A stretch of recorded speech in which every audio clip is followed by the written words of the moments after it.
Today we're going to take a look at Kawasaki's largest agricultural ATV. It's the Brute Force 750 4x4i. Now the obvious feature of this machine is that big 750cc power plant. It's liquid-cooled, fuel-injected 90-degree V-twin that produces a whopping 37 kilowatts. But that's not the only feature. ATV design has progressed rapidly across the board in recent times, and Kawasaki has not been left behind. If you look at the Brute Force, it appears to be square and squat, low to the ground, but its actual dimensions are in keeping with other ATVs on the market. It just follows recent design trends of maintaining really good ground clearance and rider vision, but also giving a really planted feel to the terrain. Now the Brute Force range has all the features that you come to expect of modern ATVs. It's things like four-wheel drive being selectable from the right handlebar and fully independent suspension that is adjustable for preload, while the racks front and rear offer superb tie-down points and a 120 kilogram carrying capacity.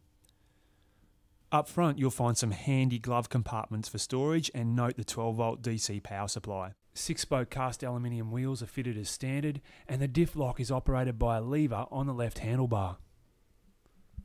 With other standard features like the electronic power steering, I was pretty confident the big Kawasaki was going to be handy around the farm. Out in the paddock, the terrain can be fairly unpredictable and you usually operate at low speeds, and this is where the electronic power steering really helped. At low speed, the Kawasaki was still very manoeuvrable and it was easy to get in and out of tight spots. I was also liking the ergonomics of the seating position and the seat itself. It was really plush and comfy for a long day in the saddle. The independent suspension also performed really well, although it felt a little firmer than other ATVs, and I was about to find out why. This machine just loved the rough going, and we were able to test it on a wide variety of different terrain. The shaft drive and sealed wet rear brake meant there are less exposed components, and like most ATV manufacturers, Kawasaki has their own proprietary system to make throttle take-up as smooth as possible. They call it the Kawasaki Automatic Power Drive System. There is plenty of storage space front and rear, and if you don't want to fit your own toolboxes, Kawasaki have purpose-built units available, meaning this ATV has nearly every task on the farm covered.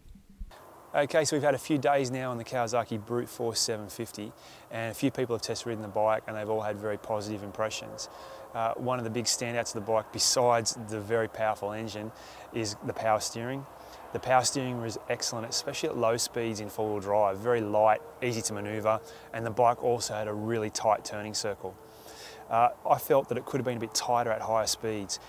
Wasn't quite dampened enough for me at higher speeds, but overall very good on the power steering. The suspension was also a standout for me. On tougher terrain, harder terrain, when it was really working hard, that's when it felt good. And I guess it's got to work really good because it's a very powerful engine, so that chassis and suspension, running gear, it's got to be able to handle it, and it does. Descent control is very good, especially in low range. Brakes also very good.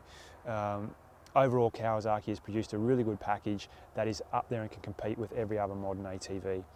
The Kawasaki KVF750 produces 37 kilowatts of power, 59 newton meters of torque, priced at $13,999.